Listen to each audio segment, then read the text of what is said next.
Pour la pâte à tarte, il va nous falloir 250 g de farine, environ 75 centilitres d'huile, 60 centilitres d'eau environ, une cuillère à café de fécule de pommes de terre, ça peut être remplacé par un œuf, et une pincée de sel. Pizza du chef et brocoli. Pour faire votre pâte, alors vous avez déjà commencé à mélanger dans un saladier tout ce qui va être matière sèche, c'est-à-dire la farine, le sel, le fécule de pommes de terre. Alors si vous avez mis un œuf, vous commencez par mélanger la farine et le sel, vous mélangez bien avant de rajouter l'œuf. Là, comme on a du fécule de pommes de terre, on va mélanger après. On mélange tout avant de commencer à intégrer tout le reste. Une fois que c'est bien mélangé, dans un petit trou au milieu, vous mettez l'huile. Vous mettez toute l'huile d'un coup, on ne va pas chipoter non plus. Hein. Par-dessus, on rajoute l'eau. Et on va malaxer jusqu'à ce que ça fasse une belle boule, que ça fasse une pâte uniforme. Donc là, après, on lui donne forme en l'écrasant, en la malaxant bien. Ça dure longtemps. Et puis dès que c'est fait, bah, vous avez votre pâte, vous n'avez plus qu'à laisser reposer. Pizza du chef et brocoli. Pour faire notre tarte aux poireaux, la liste est très courte. Il va nous falloir juste 2 beaux poireaux, notre pâte à tarte, des protéines de soja. Alors si vous n'êtes pas végé, vous pouvez prendre des lardons, c'est super bon avec aussi. 40 ml de crème soja, une cuillère à soupe de maïzena ou un œuf. Pizza du chef et brocoli. Pour notre tarte aux poireaux, vous allez commencer par préchauffer le four à 180 degrés. Ensuite, on va étaler la pâte. Pour ça, pensez bien à fariner, que ce soit le plan de travail ou le rouleau à pâtisserie. Et pour ce qui est de mettre la tarte dans le moule, il y a 2 écoles en fait. Alors, je vous le dis tout de suite, il y a 2 écoles. Il y a ceux qui, comme moi, préfèrent laisser déborder la pâte sur les côtés extérieurs du moule. Et ceux qui vont couper dès cette phase-là et qui vont mettre des fruits secs, genre des fèves, des trucs comme ça, dans la pâte pour pas que les bords retombent sur l'intérieur du moule. Donc ça, c'est comme vous le sentez. Et après, vous allez pouvoir couper les poireaux. Alors pour couper les poireaux, vous allez voir que le poireau, c'est un légume qui pousse dans la terre. C'est plein de terre à l'intérieur. Donc on va quand même les nettoyer, sinon on va avoir plein de bouillasse dans ce qu'on va préparer.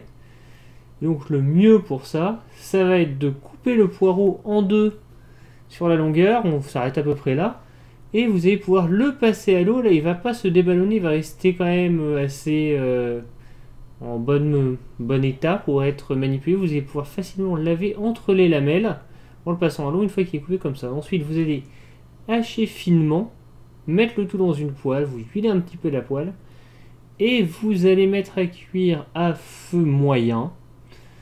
Pendant qu'on va préparer les protéines de soja. Les protéines de soja, vous mettez un fond de bol que vous allez en fait remplir avec de l'eau bouillante. Faites bouillir de l'eau à côté. Moi j'ai fait ça à la bouilloire. Vous allez laisser reposer pendant que vous allez préparer le reste. Donc les cuillères à soupe de maïzena dans la crème de soja. On mélange bien tout ça, bien entendu. C'est important. Alors c'est la phase où vous pouvez aussi rajouter des épices dans votre appareil à tarte, hein, du poivre, qu'importe. Une fois que tout ça c'est fait, vous allez pouvoir mettre vos protéines de soja et cuire avec le poireau.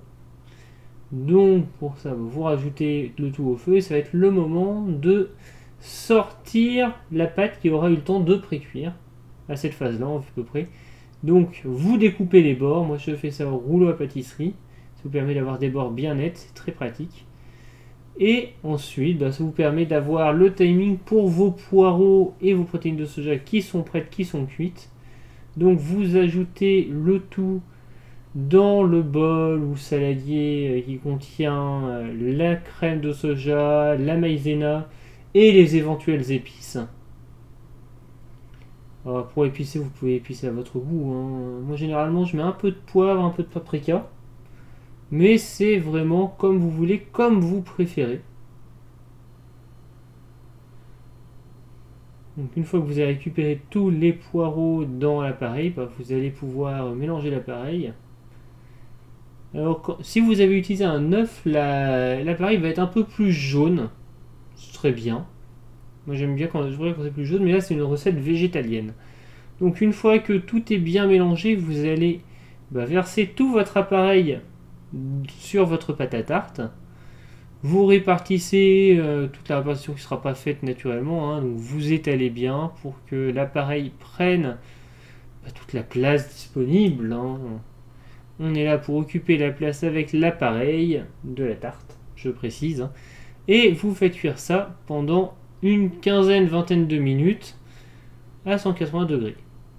Et une fois que c'est cuit, il n'y a plus qu'à sortir du four, à attendre que ça refroidisse un peu et à déguster. Voilà, j'espère que cette vidéo vous a plu. Bien entendu, si c'est le cas, n'hésitez pas à mettre le petit pouce vers le haut, hein. Vous pouvez aussi me suivre sur les réseaux sociaux, Twitter ou Facebook, vous abonner à ma chaîne. J'ai une nouvelle chaîne, Anapulp Gaming, pour les replays des vidéos que je fais sur Twitch et sur Hitbox. Je fais bien sûr un gros bisou à tous les tipeurs et je vous remercie de votre soutien. N'hésitez pas à passer sur la page Tipeee si vous aussi vous avez envie de tiper, si vous en sentez l'âme. Et sur ce, moi je vous fais plein de bisous et je vous dis à bientôt pour un nouvel épisode de Pizza du Chef et Brocoli.